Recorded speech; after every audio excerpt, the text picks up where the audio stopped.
পশ্চিমবঙ্গ প্রধান শিক্ষক সমিতি দক্ষিণ চব্বিশ পরগনা জেলার শাখার ষোড়শ দ্বিবার্ষিক সম্মেলন অনুষ্ঠিত হয় নিশ্চিন্তপুর রাখালদাস হাই স্কুলে।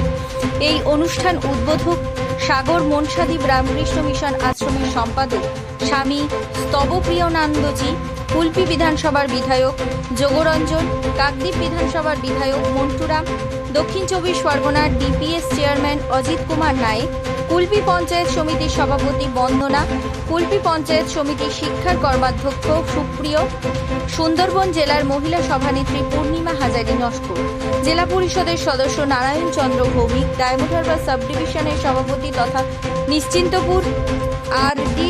হাই স্কুলের প্রধান শিক্ষক অমিয় মণ্ডল, বেলপুকুর অঞ্চলের প্রধান ঝুমা বিশ্বকর্মা, নিশ্চিন্তপুর আর.ডি.আই. হাই স্কুলের ম্যানেজিং কমিটির সভাপতি প্রসাদ কুমার গায়েন, পশ্চিমবঙ্গের প্রধান শিক্ষক সমিতির সভাপতি শ্রীদাম চন্দ্র জানা এবং পশ্চিমবঙ্গ প্রধান শিক্ষক সমিতির সাধারণ সম্পাদক শ্রী কৃষ্ণাংশু মিশ্র সহ এলাকার বিশিষ্ট সম্মানীয় ব্যক্তিরা উপস্থিত ছিলেন।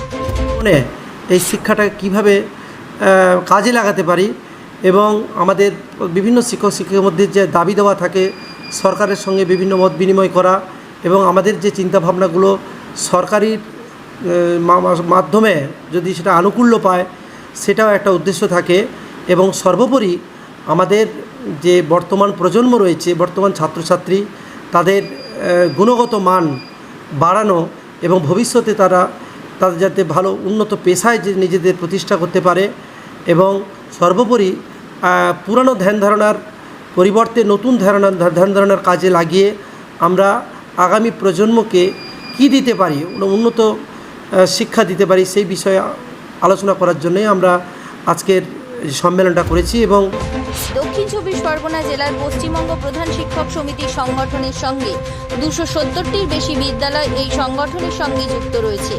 এই জেলায় প্রায় 400 জনের বেশি প্রধান শিক্ষক এবং প্রাক্তন প্রধান শিক্ষক এই সংগঠনের সঙ্গে যুক্ত রয়েছে। তাদের মূল উদ্দেশ্য এই সংগঠনের মধ্যে দিয়ে সরকারের কাছে শিক্ষকদের আবেদন তুলে ধরা, নতুন প্রজন্মের ছেলেমেয়েদেরকে শিক্ষার আঙিনায় নিয়ে এসে শিক্ষার বানকে শ্রীবৃদ্ধি ঘটানো, প্রত্যেকটা শিক্ষকের সঙ্গে শিক্ষকের আদান প্রদান বিনিময় ঘটার মধ্যে দিয়ে শিক্ষা প্রতিষ্ঠানগুলো শিক্ষা শ্রীবৃদ্ধি উন্নয়নের মুখ দেখেছে।